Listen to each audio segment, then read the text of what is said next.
নাকি কোন মোটরের পাইপ এনে তো শোনাবো, তাছাড়া তো আর কোন নাম্বার নাই। কিছুদিন পরে নাম থব ডিজে, কিছুমান মানুষের নাম থব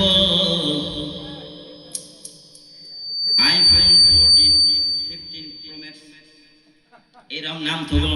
নাম থইছে সলিমুদ্দিন বাসাতন নেসা, স্বামী স্ত্রীকে নাম ধরে বলে বাসাতন নেসা। ভাত রেডি করো, খাই অফিসে যাবো। বাসাতন নেসা কয় সলিমুদ্দিন খানা টেবিলে রেডি, খাইয়ে নিয়ে তাড়াতাড়ি যাও। দুইজনে নাম ধরে ডাহে। ওই শিশু বাচ্চাটা গো, ওই নাম শুনতে শুনতে মুখস্থ হয়ে গেছে। একদিন বাজার থেকে সলিমুদ্দিন আসে গো, বাসাতন নেসাকে বলতেছে বাসাতন তোমার সলিমুদ্দিন আইতাছে, তোমার সলিমুদ্দিন আইতাছে। কারণ জানে এই বাসাতনের সলিমুদ্দিন আর সলিমুদ্দিনের বাসাতন এইটা হ্যাঁ জানছে। এরকম একদিন দুই দিন চিন্তায় পড়ে গেল মা বাবা, এই ছেলে তো আমাদেরকে মা ডাকে না, এই ছেলে তো আমাকে আব্বা ডাকে না। আমরা যে সলিমুদ্দিন বাসাতন নেশা কই তাই কই এটা হে।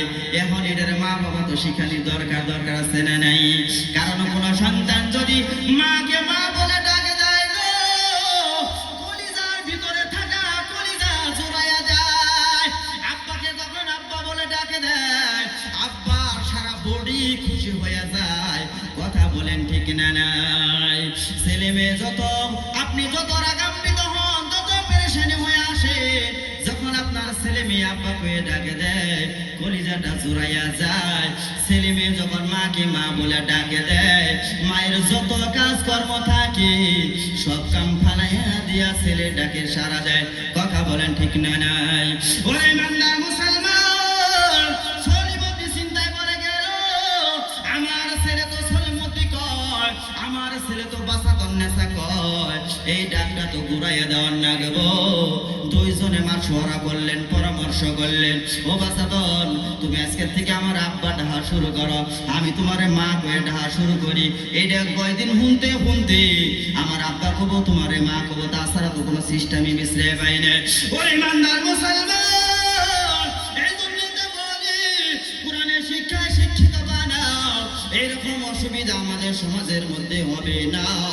এর ইমানদার মুসলমান, আমি আপনি যখন বৃদ্ধ বয়স হয়ে যাব, যে কোরআন নিয়ে আলোচনা করতেছি, এই কোরআন শরীফের মধ্যে তিন জায়গার মধ্যে আল্লাহ রাব্বুল আলামিন বললেন কুল্লু নাফসিন যায়িকাতুল মাউত।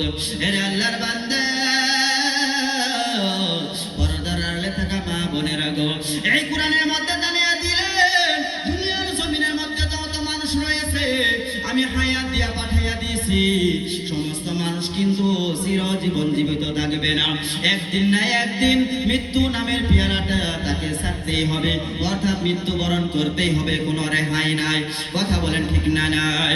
বলে ইমানদার মুসলমান, যখন আমার ছেলে আপনার ছেলে কোরআন শিক্ষায় শিক্ষিত হবে, আপনি বৃদ্ধ বয়স হয়ে গেছে, আপনি যখন শুয়ে থাকবেন, আপনি যখন বইসা থাকবেন, আপনার ওই ছেলে যেন আল্লাহর কালাম পবিত্র কোরআন আপনার কানের নিকটে আপনার বুগলে বইসা বইসা এই কোরআন যেন তিলাওয়াত করতে পারে। আল্লাহর নবী জানায়া দেয় গো, এই যে কোরআন তিলাওয়াত করবে আর যারা শুনবে সবার আমলনামার মধ্যে আল্লাহ পাক এক সমান সমান নেকি দিয়া দিবে। একবার জোরে বলেন না সুবহানাল্লাহ। ওই ইমানদার মুসলমান, যে তিলাওয়াত করবে আর যে শুনবে, দুইজনের আমলের মধ্যে আল্লাহ রাব্বুল আলামিন 50-50 আমল দিয়া দিবে। কারণ আল্লাহর ভান্ডারে কোনো কমতি নাই। ফর এক্সাম্পল দিয়া বুঝাইয়া দে, একটা মোমবাতি আপনি ধরাইছেন, মোমবাতির উপরে আগুন জ্বলতেছে, ওই মোমবাতির থেকে যদি 1000টা মোমবাতির মধ্যে আপনি আগুন নেন, প্রথম মোমবাতির কি আগুন কমবো কি? কোনদিন কমবো না, বরঞ্চ সেই জায়গার আগুন ঠিকই থাকবো। মহাতাম দুস্থ বুজুর্গ, যে কোরআন তিলাওয়াত করলো আর যারা শুনলো, সবার আমলনামার মধ্যে মধ্যে আল্লাহ রাব্বুল আলামিনের সমান নেকি দিয়া দিব, কারণ নেকি কম করব না।